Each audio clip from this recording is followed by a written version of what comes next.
It wasn't until the train went past that she saw the small body lying in the long grass by the side of the wood. She couldn't tell how long she'd been searching for her daughter.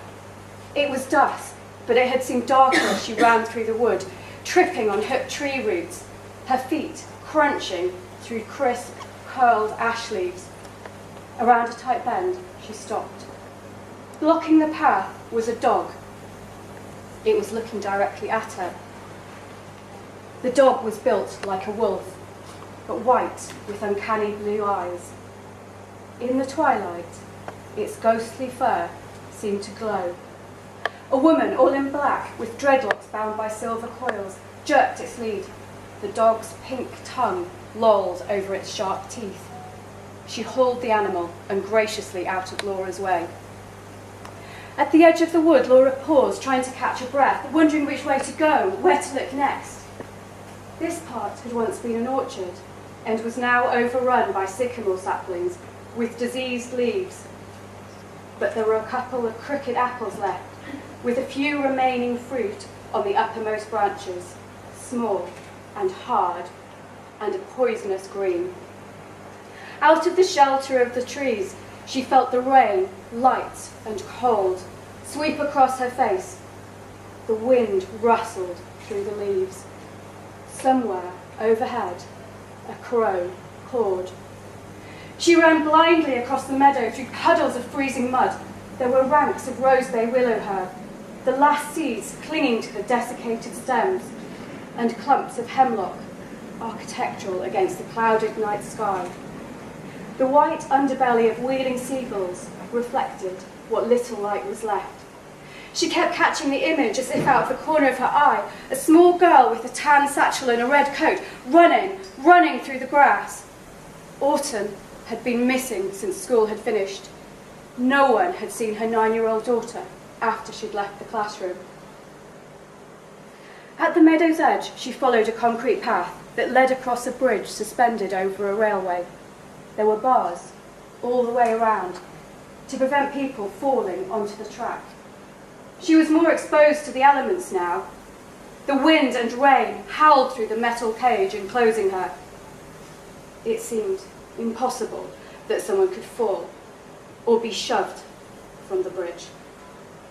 She forced herself to look down. She had to prepare for the worst.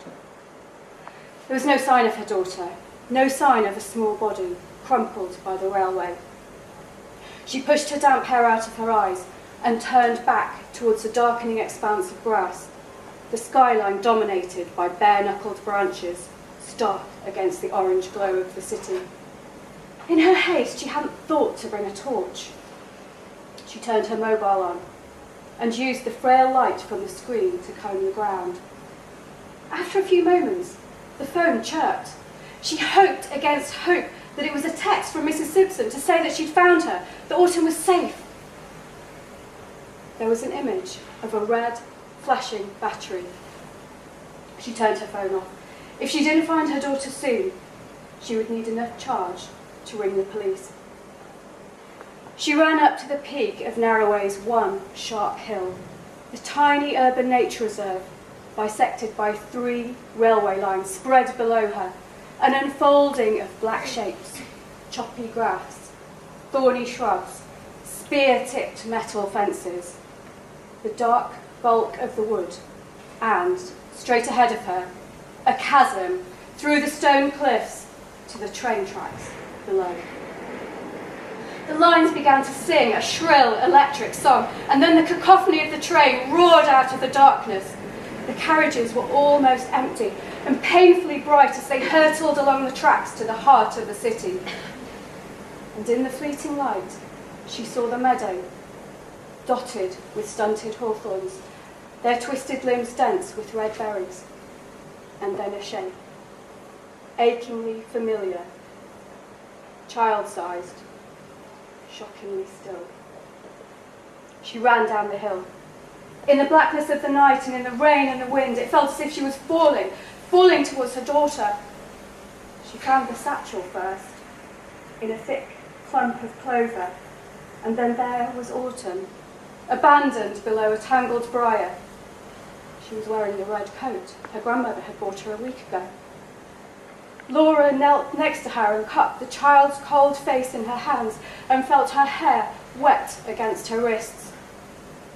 She switched on her phone, and in the last few seconds before it died and the screen went black, in that one moment, lit by the eerie electronic light, she saw that she was kneeling in a circle of grass where every blade was coated with red.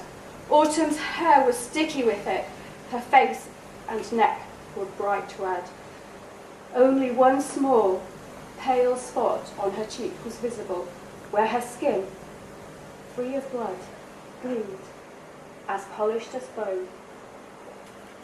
Thank you.